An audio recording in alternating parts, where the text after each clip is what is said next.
이번에 영상 시작하기 전에 딱 한 가지만 먼저 여쭤볼게요. 지금 비트코인, 리플 XRP 들고 계신 분들 거의 전부 다 똑같은 생각으로 버티고 계실 겁니다.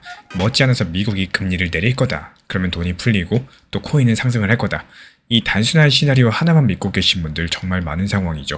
근데 이번에 파월이 마지막 무대에서 던진 한마디, 그리고 채권 시장이 지금 진짜로 돈을 걸고 있는 숫자들, 이 두 개를 합쳐서 봤을 때 우리가 그동안 믿어온 그 시나리오가 통째로 흔들리고 있는 상황입니다. 이번 영상 끝까지 보셔야 되겠습니다. 미국 연준 측에서 오늘 새벽 기준금리를 3.5%에서 3.75% 사이로 그대로 두기로 결정을 했고요. 시장 예상치는 그대로였습니다. 작년 9월, 10월, 12월 3번 연속 금리 인하했었죠. 그리고 올해 1월, 3월, 그리고 이번 4월까지도 3번 연속 금리 동결을 단행을 했습니다. 여기까지는 모두가 예상했던 결과라서 시장도 그렇게 크게 놀라진 않았어요. 근데 진짜 이상한 거는 그 다음부터였습니다. 미국 연준의장 파월 측에서는요, 기자회견에서 이런 말을 꺼냈습니다. 지금 상황이 3월달보다 더 긴박하다. 평소에 파월이라는 사람, 이 단어 하나하나 정말 조심해서 쓰는 사람이라고 소문났죠. 근데 모호하고 부드러운 표현을 좋아합니다. 그런 사람 입에서 긴박하다라는 단어가 나왔다라는 거예요. 이게 첫 번째 신호였습니다. 그리고 파월은 또 이렇게 말을 했습니다. 지금 금리를 더 올려야 된다. 이렇게 말하는 위원은 한 명도 없다. 이 말만 들어봤을 때 그러면 금리 인하 분위기네. 이렇게 생각이 들겠죠. 실제로 오늘 회의에서는요, 미란이라는 위원 측에서 지금 당장 0.25%포인트 금리를 인하해야 된다. 이렇게 주장을 하기도 했었고, 이 주장으로 인해 가지고 시장은 처음에 몇 분 동안 환호했습니다. 근데 여기서부터 또 분위기가 묘해지는데요. 같은 회의에서 위원 3명이 정반대 방향으로 반대표를 던졌다는 사실입니다. 해먹, 카슈카리, 로건 이 3명은요. 금리 동결 자체를 찬성을 했지만 성명서에 들어간 한 문장에 대해서 강력하게 반대했습니다. 그리고 그 문장이 뭐냐? 위험이 생겼을 때 정책을 조정할 준비가 되어 있어야 된다는 표현. 이 별 내용 아닌 것 같죠? 근데 이 문장은요. 그동안 시장에서 금리를 곧 인하한다는 신호로 읽혀왔었습니다. 그러니까 이 3명은요. 그런 신호 자체를 빼라. 이렇게 강력하게 주장을 하고 있는 거예요. 즉 금리 인하에 반대하는 쪽이다. 이른바 매파가 연준 안에서 지금 목소리를 내기 시작했다. 이렇게 읽어볼 수가 있겠죠. 여기서 한번 정리하고 가겠습니다. 이 파월 측에서 긴박하다라고 했고요. 금리 인상을 주장하는 위원은 없지만 금리 인하 신호 자체에 대해서 반대하는 매파 3명이 새롭게 등장을 하고 있고, 이 사람들의 목소리가 커지고 있습니다. 한 가지 회의에서 서로 다른 방향성이 동시에 나왔다는 건데, 여기까지는 사실 표면입니다. 진짜 충격은 따로 있어요. 파월 의장 측에서 기자회견에서 이런 발언을 했는데요. 다음 회의에서 현재의 금리 완화 기조 자체를 바꾸는 거 검토할 수 있다. 이 문장 천천히 풀어드려 보자면은 지금 연준 성명서에서는 필요하면 금리를 내릴 준비가 됐다. 이런 뉘앙스가 깔려 있습니다. 근데 다음 회의, 그러니까 6월달 회의에서는 그 뉘앙스 자체를 빼낸 것도 생각해 볼 수 있다. 이런 말인 거고, 풀어가지고 설명을 드려보자면요. 시장이 그동안 믿어왔던 금리 인하 약속을 연준이 슬그머니 거둬들일 수도 있다. 이런 신호겠죠. 여기서 많은 분들 머릿속에서 이런 의문들이 생기실 겁니다. 아니 금리 인상하자는 사람도 없다면서 왜 금리 인하 신호는 빼겠다는 거냐. 이 질문이 정확한데요. 그리고 여기에 대한 정답이 다음 두 가지 발언에 들어있어요. 파월이 이렇게 말을 했습니다. 금리 인하를 검토하기 전에 에너지 가격, 관세가 어떻게 되는지를 먼저 그 추세를 봐야 된다라고요. 그리고 한마디 덧붙였습니다. 이 관세에 따른 충격 같은 경우는 앞으로 2분기, 그러니까 6개월 안에 본격적으로 나타나게 될 거고, 에너지 인플레이션도 아직까지 정점에 도달하지 않았다는 말을 했습니다. 이 말을 곱씹어 보자면요. 금리 인하를 안 한다는 게 아니에요. 지금 우리가 모르는 물가 위험들이 6개월 안에 더 들이닥칠 수가 있다. 그걸 보고 결정을 하겠다. 이런 말이겠습니다. 한마디로 금리 인하 시점이 뒤로 밀린다는 뜻이겠죠. 그리고 이 흐름을 가장 차갑게 보여주는 숫자가 따로 있습니다. 바로 채권 시장의 베팅인데요. 지금 채권 시장에서는 2027년 4월까지 연준이 금리를 0.25%포인트 다시 올릴 확률을 50%로 보고 있는 상황이고, 금리 인하가 아니라 인상 확률입니다. 그것도 절반. 우리는 이렇게 알고 있죠. 곧 금리 인하한다. 근데 진짜 큰 돈이 움직이는 채권 시장 같은 경우는 1년 반 뒤에 오히려 한 번 더 금리를 올릴 가능성을 50대 50으로 보고 있는 겁니다. 이 격차가 이번 영상에서 굉장히 중요한 한 줄이 될 텐데요. 여기서부터 살짝 소름 돋는 이야기로 들어가게 됩니다. 오늘 회의 마지막에 파월이 이런 말을 남겼거든요. 오늘이 제가 연준 의장으로 주재하는 마지막 FOMC 회의다. 파월의 의장 임기가 다음 달 5월 15일에 끝나기 때문에 후임자인 케빈 워시라는 인물로 거의 확정된 상태고요. 미국 상원은행위원회에서 워시 인준안이 13대 11로서 통과됐습니다. 6월달 회의는 이 워시가 처음으로 주재할 가능성이 높겠고, 문제는 워시라는 사람이 어떤 성향이라는 건데, 인준 청문회에서 연준에는 새로운 인플레이션 관리 틀이 필요하다라는 주장을 했고요. 6.7조 달러 규모의 연준 자산을 줄여야 된다라고 말을 했습니다. 자산을 줄인다는 건 무슨 뜻일까요? 시장에 풀린 돈을 거둬들인다는 뜻이겠죠. 즉 워시는 파월보다 인플레를 더 세게 잡으려는 매파적인 인물로서 평가를 받고 있어요. 다만 여기서 한 가지 흥미로운 점은요.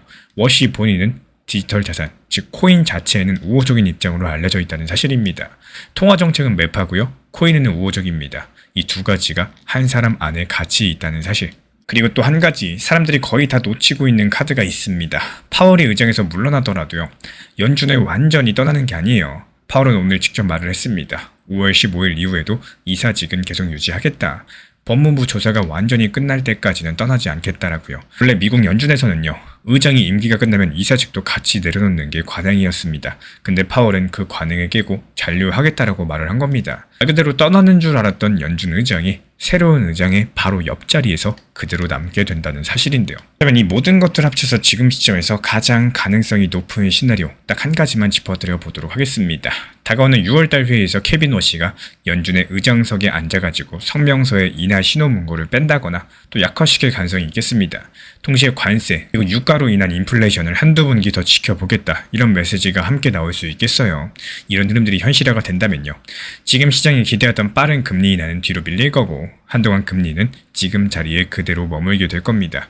이렇게 되면 단기적으로 봤을 때 비트랑 리플 같은 위험자산은 변동성이 커지겠죠. 다만 금리 인하 자체가 사라지는 건 아니기 때문에 미뤄지는 것 뿐이고 케빈 워시가 코인에 우호적이라는 점은 중장기적으로 다르게 작용할 수 있겠습니다. 그래서 이번 FOMC 회의 자체가 겉으로 단순한 금리 동결이었지만요. 그 안에는 금리 인하 기대를 거둬라 이런 파월의 마지막 신호, 2027년 인상 가능성을 절반까지 본 채권 시장의 베팅들, 그리고 더 매파적인 케빈 워시의 등장까지도 한꺼번에 담겨 있었다는 사실. 우리가 진짜로 지켜보셔야 될 거는 6월 16일과 6월 17일 케빈 워시가 처음 주재할 그 회의예요. 그럼 한 가지 여기서 질문이 자연스럽게 남겠죠. 만약에 6월 달에 진짜로 금리 인하가 기대감이 사라지게 된다면은 그동안 금리 인하 시나리오 하나 보고 버텨왔던 비트랑 리플 코인 과연 어디까지 흔들릴 수 있을까요?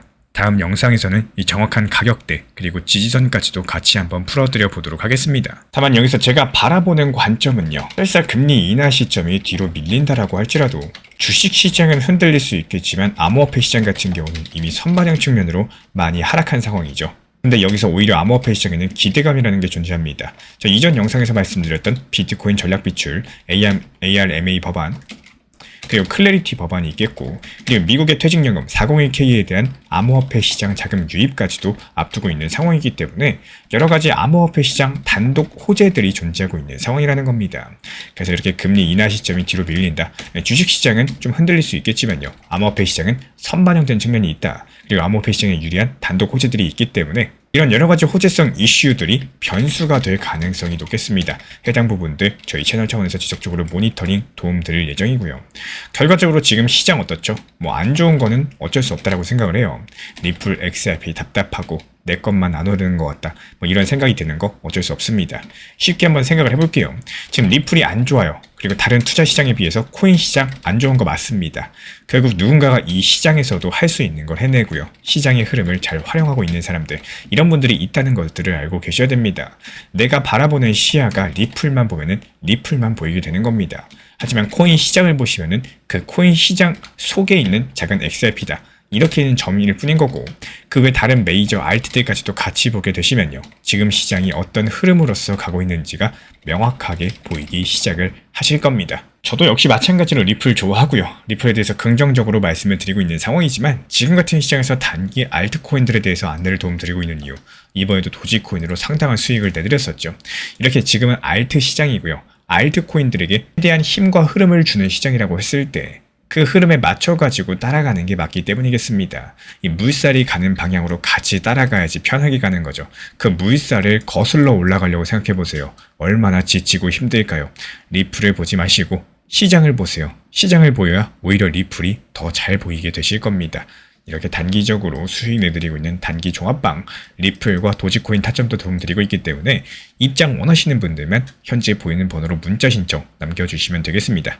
작년부터 눈치채신 분들 많이 계실 겁니다. 이 트럼프 행정부 들어서면서요. 이제는 차트만 보고 타점 접근하는 시대 끝나가고 있습니다. 추후에 미국 정권이 바뀐다면 어떨지 모르겠지만요.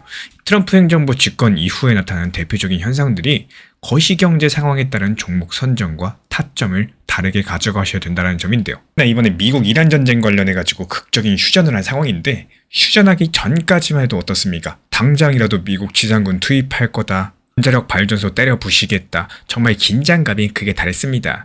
여기서 활용한 타점은 오브스 3연속 수익 타점이었어요. 이 남들은 수익조차도 못 내는 하락장에서요. 오히려 3번 연속이나 수익을 냈습니다. 기본적으로 오브스 코인은 뭘까요? 중동 전쟁이 심각해질수록 상승하는 테마를 가지고 있었기 때문에 이 타점 활용하기가 상당히 편합니다. 이렇게 1차로 타점 활용해서 수익 냈었고요. 종목 선정드리면서 이 종목이 왜 상승할 예정이고 어떤 테마랑 어떤 거시경제를 배경으로 선정했는지까지도 말씀을 드렸습니다. 그리고 2차로 다시 한번 오브스 타점을 선정드릴 때도 역시 마찬가지로 그 당시에 시장이 하락하는 이유가 뭐였는지, 그럼에도 불구하고 다시 재매수 타점을 드리는 이유까지도 말씀드리면서 2차 타점 또한 완벽하게 수익 달성했고요. 다시 3차로 오브스 추천드릴 때 현재 가격에 매수하는 게 아니라요. 오히려 저점 라인을 잡아드려가지고 지정가 매수까지 말씀을 드렸고 완벽하게 지정가 찍고 매수 체결되면서 목표 가격까지 안전하게 도달하고 또 수익 완료까지 했습니다. 말 그대로 트럼프 매크로 환경으로 인해 가지고 거의 모든 코인이 하락하는 이 하락장이었는데요. 이렇게 테마 하나만 잘 알고 있어도 손쉽게 수익을 낼 수가 있었다는 거죠. 그냥 단순하게 모든 코인에 대해서 차트만 봤었다면은 애초에 오브스라는 코인이 어떤 코인인지 어떤 테마를 가지고 있는지조차도 몰랐을 겁니다. 그리고 그 이후에 극적인 합의가 체결되면서 속보로서 빠르게 전달드렸고요. 그렇다면 이렇게 합의가 체결됐으니까 다시 오브스 코인 들어가야 될까요? 아닙니다. 엄연히 시장 매크로 환경, 이 테마가 바뀌었다는 거예요. 그래서 이 트럼프 집권하면서부터 단순 차트만 보면 안 된다는 겁니다. 시장 성격을 알고 단순하게 한 가지 종목에 대해서만 매수 매도를 반복하시는 게 아니라요. 그 시장 상황에 맞게 접근해가지고 종목 선정도 바꿀 줄 알아야 된다는 거예요. 결국에 이런 시장에 맞춰가지고 급등 가능한 종목들 비싼 가격에 매수해서 그리고 더 비싼 가격에 매도까지도 완벽하게 마치고 나왔습니다. 기본적으로 암호화폐 포트폴리오는 투트랙 전략을 추천드리고 있어요. 가장 먼저 비트코인이나 리플 XRP 이런 메이저급들에 대해서 중장기 비중에 대해서 유지하시면서 그대로 가져가시되 중간중간 알트 시장이 반등 기미를 보일 때마다 잉여 자금들 활용해가지고 수익을 낼 수 있다면 그 수익금으로 중장기 포트폴리오의 계좌 투자금을 늘리셔도 되고요. 또 개인적으로 가족분들과 밥을 먹거나 옷을 사 입거나 여러가지 개인적으로 따로 활용하셔도 좋습니다. 다만 이런 알트 장세가 매번 나오는 게 아니죠. 알트코인 하락장도 분명히 옵니다. 하락장에서는 확률이 높은 경우에만 말씀을 드리고 있기 때문에 매일매일 타점을 드릴 수가 없어요. 그래서 지금같이 20%, 40% 상승하는 장세는요. 당연히 기회의 장세인 거고 이때 열심히 공부하셔가지고 얻은 수익으로 다방면에 활용하시고요. 또 혼자 하셔도 좋고요. 우리와 함께 하셔도 좋습니다. 문자 메시지나 텔레그램으로서 전달 도움 드리고 있고 이것 외에도 저희 채널 차원에서 기본적인 타점을 잡는 방법, 언제 사야 되는지, 언제 팔아야 되는지 그리고 거시경제 상황을 봤을 때 앞으로 어떻게 전개가 될 것인지 자세하게 영상 강의로서 풀어드리고 있기 때문에 쉽게 말씀드려가지고 고기를 잡아드리는 것뿐만 아니라요. 고기 잡는 방법까지도 같이 알려드리고 있습니다. 그리고 가장 중요한 점 이것만큼은 명심해주세요. 저희 채널이 투트랙 전략을 강요드리는 게 아닙니다. 각자의 매매 패턴이 있는 거고 모든 매매 패턴을 존경하고 존중드립니다.